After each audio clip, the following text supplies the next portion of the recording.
Success Insight shares the stories of the people with passion and drive who make things happen in the world. Here's your host, Howard Fox.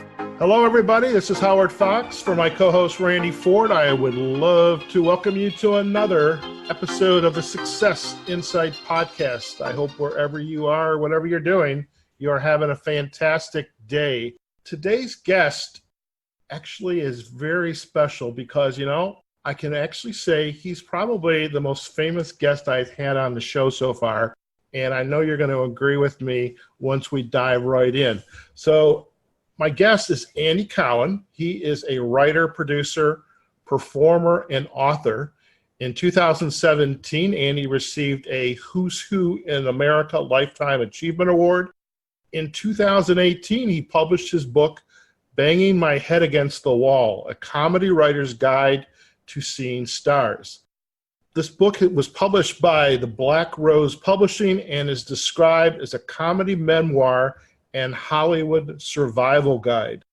And the foreword of the book was penned by somebody I also think you're going to be familiar with, Jay Leno. So Andy, welcome to the Success Insight podcast. It is a pleasure to have you on the show. Thank you, Howard. It's a pleasure to be here. So I have to say, and I was not being facetious, you truly are the most famous person I've interviewed so far. And so thank you for that. It's always good to have first, I think. That's the first someone telling me I'm the most famous person. So our firsts are canceling each other out. That's okay. Well, we'll have to top that somehow. When I was introduced to you in the book, and I started to dive into this book, Banging My Head Against the Wall, Comedy Writer's Guide to Seeing Stars. And it dawned on me as how does someone start off, as a kid growing up in a neighborhood and deciding, I want to be a writer, I want to be an actor, and the stories that go into who you became and where you are today. So, share with our audience just a little bit of background about how you became this writer, producer, performer, and author. And we would love to hear that. Yeah, it's funny. That's one opportunity you get when you write a book. You can look back on your life almost akin to It's a Wonderful Life, and you kind of see the thread.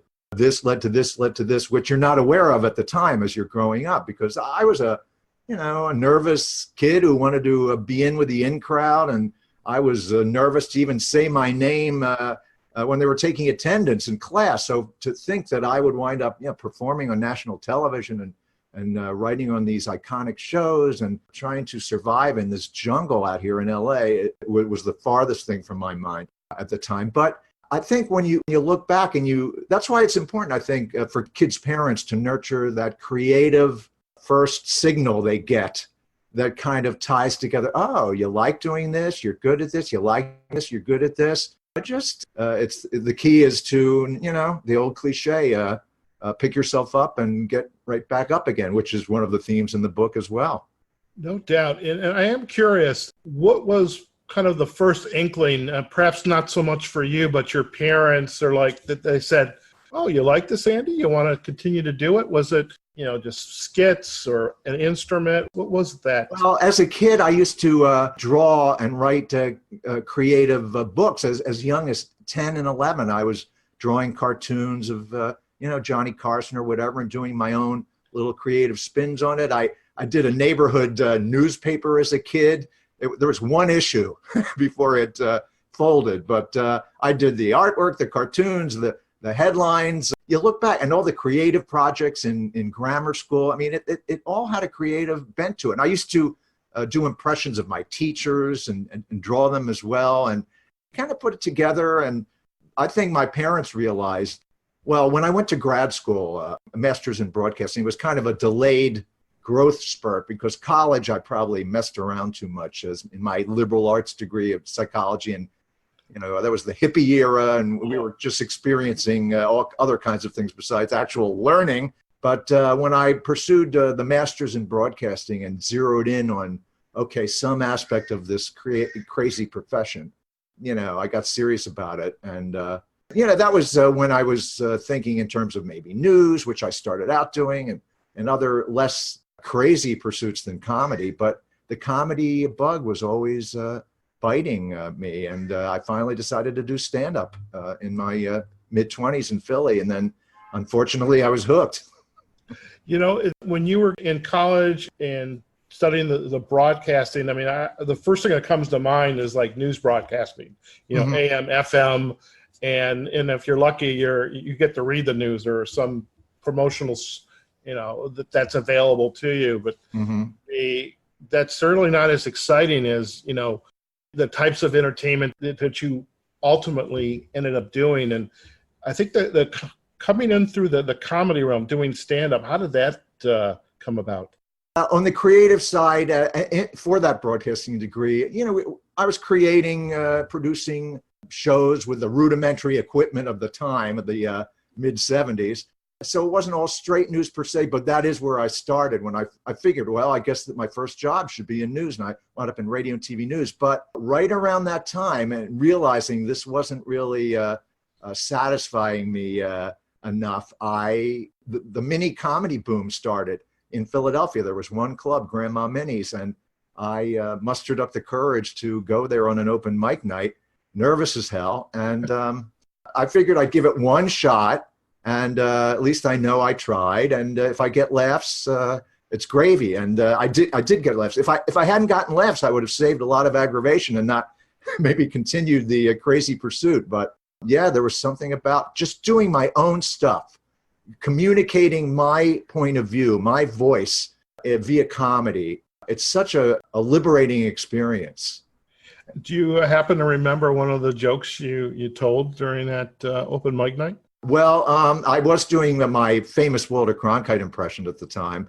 Yeah, in fact, this was you know, they used to have the Western edition of the CBS Evening News out here in LA. It was I guess it's another feed.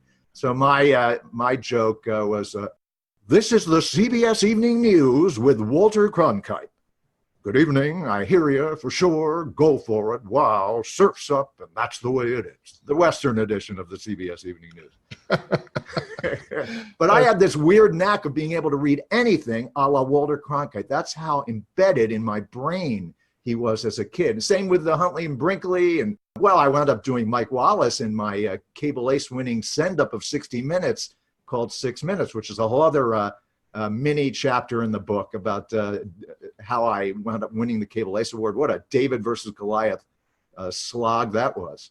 So when you started with the comedy, and how did you then kind of dive into, or I know it's shared a lot in the book, and we're most definitely going to provide a link back to the book, you know, on Amazon. But I think the story of how you got into, you know, the comedy writing and doing the shows, how did that come about then? I was a big fan of the MTM era of sitcoms. Even to this day, I watch some of the reruns. And, you know, Mary Tyler Moore, Bob Newhart, Phyllis, Cloris Leachman's show.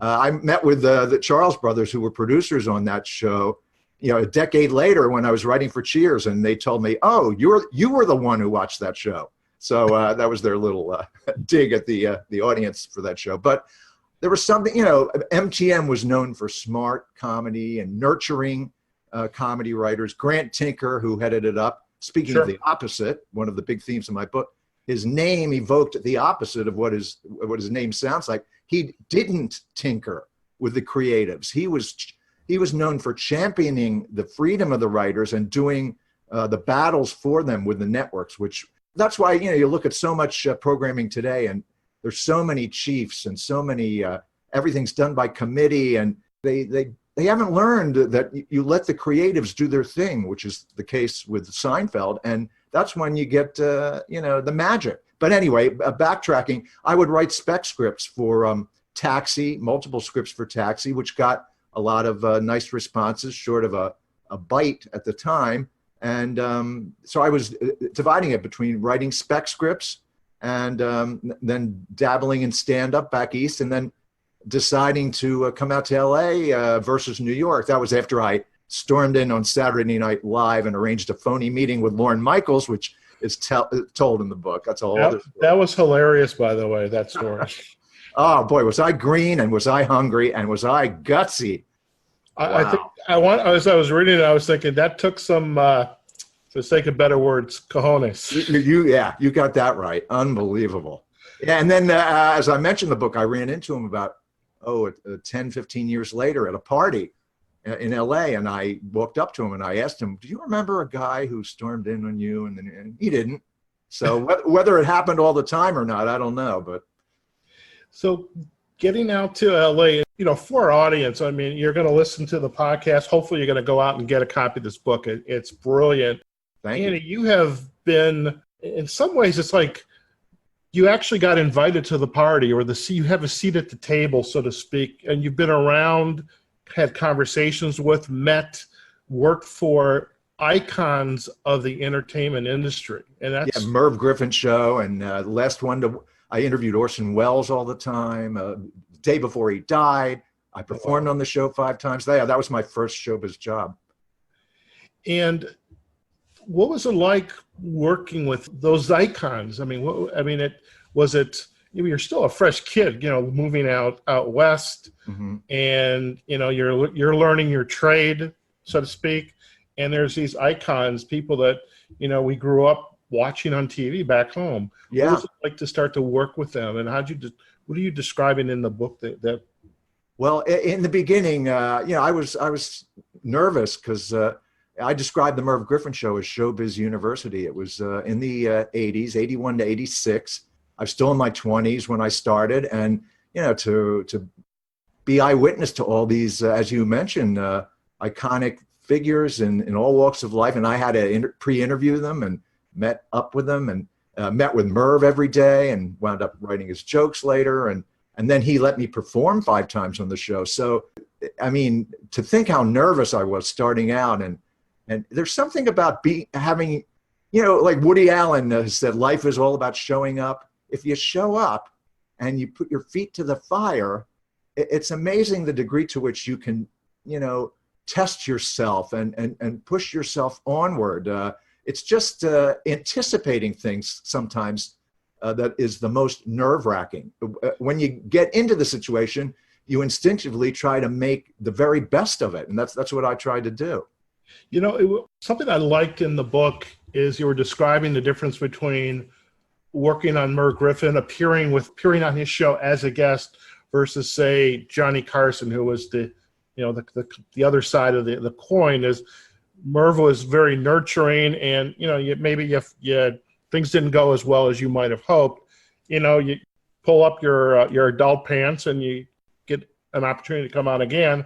Whereas with Johnny Carson, if you didn't make it, you didn't make it. Oh yeah, in fact, Jay Leno talks about that in the foreword. That it's as much as Carson gets kudos for launching so many comics careers, Merv was very nurturing and supportive in terms of getting new people on the show, and also how it wasn't as you say, an intense environment. It was more of a laid back party. Oh, don't worry about it, we'll do it again, that kind of thing. Gotcha. So going from this type of entertainment environment, I mean, in the book, I mean, it's very clear you have been a part of some of the most iconic shows on television. What have we got? Cheers, Seinfeld, Third Rock from the Sun. I mean, this is what I grew up when I had a TV. By the way, I have a TV, but I haven't put it on probably in a year. I just don't watch it anymore. Oh, you sound like a millennial. Yeah, that could be a good thing. Yeah. But these shows are just, I mean, the scenes from the show were, episodes, they stick with us. And so how did that, entering into that type of environment, that kind of writing, how did that evolve for you?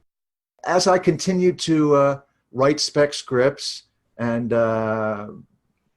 I wound up writing the more you do, the more you can do. That's an old adage. And I was working at the Merv Griffin Show, and I had a writing partner at the time who worked there, and we wound up writing a spec script for Cheers. And at the time, conventional wisdom was, don't write a spec script for a show you're interested in writing for, because they're going to be very picky about it. Write another show episode and let them see it. But we loved Cheers, and we wound up writing it. It was during the Shelley Long era. And then 6 months later, we even got it through a a friend who posed as a lawyer. I forget whether he actually went to law school, but we didn't even have an agent at the time. And lo and behold, 6 months later, we hear from him very casually that, oh, they liked your script or whatever. What? I mean, why didn't you tell us whatever? And David Angel, who was one of the principals at the time, really a wonderful gentleman, great writer, tragically one of the earliest casualties on 9/11 in the first plane coming into LA for the Emmys, gave us a break and brought us in, and we wound up writing 3 Shelley Long era episodes of Cheers. And one of the jokes that I always prized, it survived from the outline to the first draft to the table draft to the filming, was when this was the Cape Cod, when Sam is bragging to Diane about this date he's going to have at the Cape. He said, yeah, I can just picture me eating some of that fish head soup.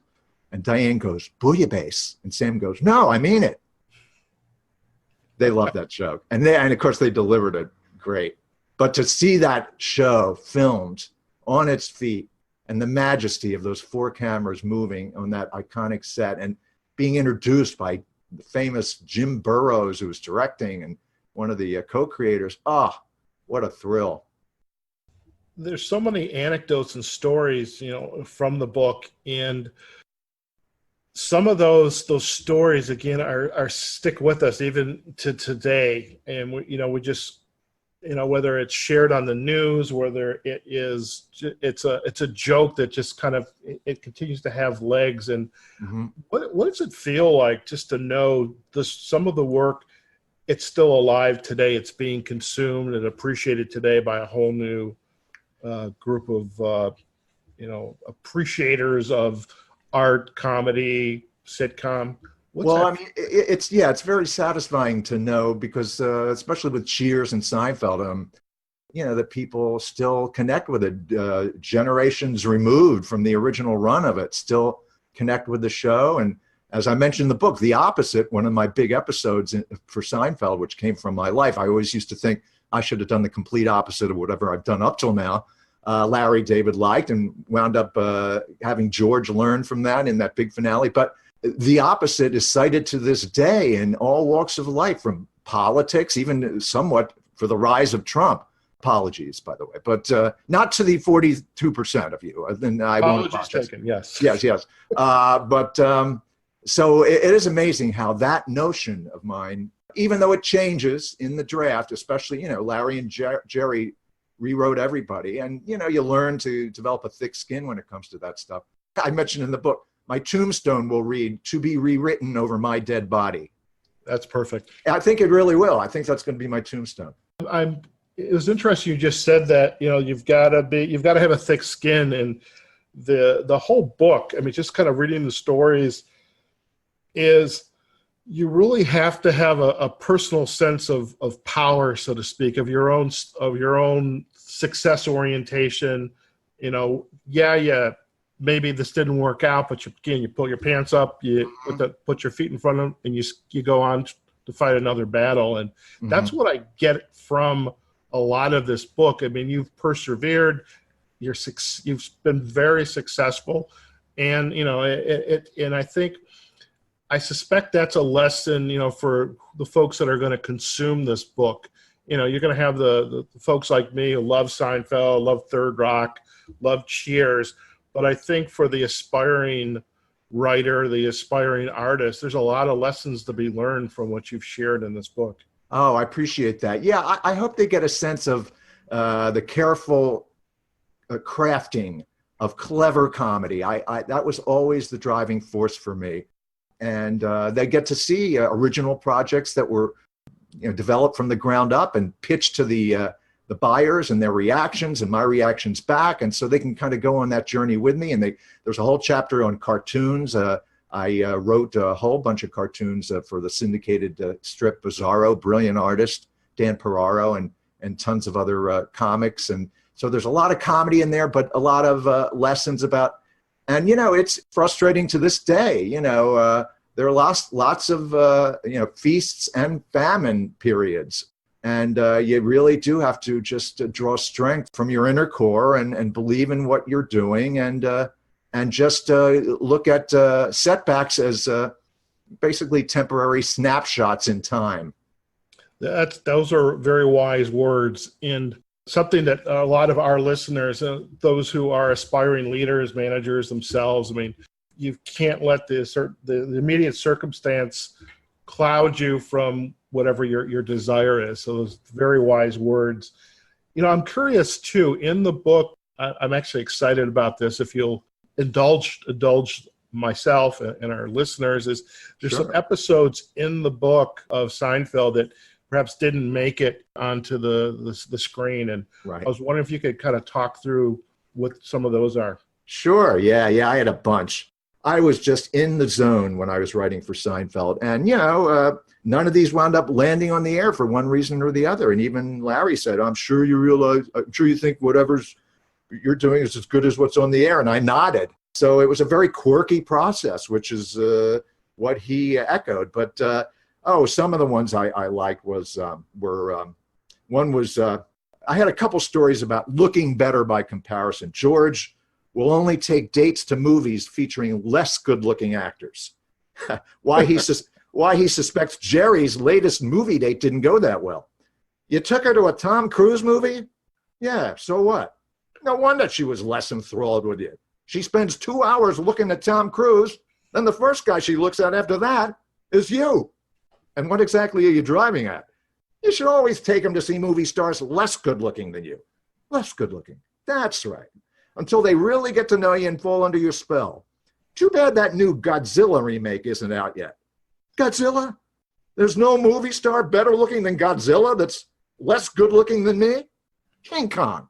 So there's a whole, that was a whole story for George. I had one for Elaine where she only liked the auditory part of the relationship.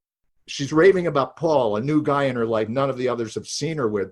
That's because I don't like being with him. She connects really well with the guy over the phone, but it's never the same in person. He sounds like a Paul, but he looks like a Todd. So she prefers the inside Paul, but not the outside Paul. Elaine wonders why she can't just enjoy the audio portion of the relationship, avoiding opportunities to meet up with him in the flesh whenever possible. So that's one for Elaine. But there are tons of them in here. I think people will get a kick out of it. It's almost like a reboot of Seinfeld.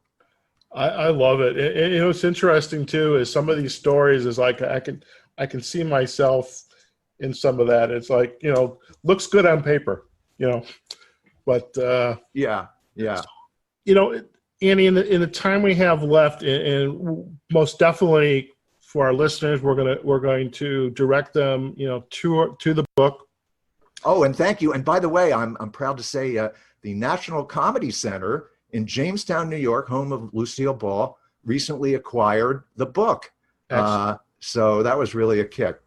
Fantastic. And so if our listeners want to learn more about you, where would they go to do that besides obviously investing in this wonderful book? Well, yeah, they can go Amazon, Banging My Head Against the Wall, a comedy writer's guide to seeing stars. And then my website is www.andycowan.net. And they can see lots of samples of my work. And there's also a way to reach out to me via email. Fantastic. And you kind of alluded to it a few minutes ago about just kind of the resilience and picking yourself up. But is there a couple in the minute we've got left? Is there a kind of an insight to go that you would want to share with, whether it's, again, an aspiring artist, writer, podcast host, listener? What would you like to share? What additional piece of insight would you like to share for our audience? Well, in terms of outside influences or... when they write out that epitaph on your tombstone. Oh, right. Maybe there's a little byline underneath it. Oh, okay. Yeah. Under the, see, already my tombstone's being rewritten. See, my body's not even cold yet. And I'm just doing my part. Well, boy, you really have to be a fighter. You got to keep up the good fight. There is some school of thought that says, maybe not everybody can pursue their dreams. You know, it's almost likened to the overly rewarded generation that gets a trophy for everything. Not everybody, I guess, deserves a trophy, some people would say, but I would say, metaphorically speaking, you all deserve a trophy for keeping the fight, keeping your blinders on. Don't let discouragement and other petty jealousies and whatever other neuroses sprinkle into it. And I'm a king of neuroses, by the way. You'll see that in the book. Make you any less proud of who you are and what you're trying to accomplish, regardless of what the end result is. So if you can keep, and I struggle with this all the time, because the operative word is no in Hollywood. I say in the book, with the Hollywood sign, they should keep the H, knock down Hollywood, and replace it with hurry up and wait, because that's what this town is all about. But if you can just keep your own inner strength and self-pride alive, no matter what you're pursuing, and don't let the others beat you down, you deserve your own trophy, and I hereby bequeath it to you. Fantastic. I'm remiss, Andy. I should have asked in, say, like 45 seconds or less. Mm-hmm. What's going on with you right now? I mean, you've got this wonderful book. What's going on right now that you want? It's funny. The book ends in an epilogue on a project that is continuing its life with other forces circling it, other big production companies. It's a comedy docuseries therapy project in which I'm the lead. We've had so much interest in this thing. This is the thing I met with David Steinberg about 10 times at his house. I'm no longer with David on this thing, but other big production companies are circling. It just takes forever sometimes to get into the marketplace, but I'm very optimistic about that. And a podcast pilot I taped at Westwood One Studios earlier in the year that turned out great, which is an offshoot of two of the chapters in the book, Up and Down Guys, a show where I was the down guy. I saw the glass half empty, and my partner, a therapist, sees it half full. And it's one of the most creatively empowering and funny projects I ever did. And it's now out there in the podcast universe in terms of major people circling it. So, you still keep plodding onward. Definitely. Well, Andy, thank you so much for joining us on the Success Insight podcast. Truly appreciate it. Hang on for just a minute while we'll come right back. We're going to do a quick sign off. Again, it was a pleasure to get to know you through your work and just those nuggets and that you've shared. So thank you so much, Howard. I really appreciate it. All right, folks, there you have it. We had Andy Cowan, writer, producer, performer, and author. His 2018 book, Banging My Head Against the Wall, A Comedy Writer's Guide to Seeing Stars. Wonderful book. We'll put a link to it on Amazon. You can also check Andy out on his website, www.andycowan.net. There you have it, folks. Wherever you are, whatever you're doing, we hope you enjoyed this podcast. Now go out there and have a fantastic day. We'll talk to you soon. Bye-bye. Success Insight is a production of Fox Coaching and First Story Strategies. Find us online, successinsightpodcast.com.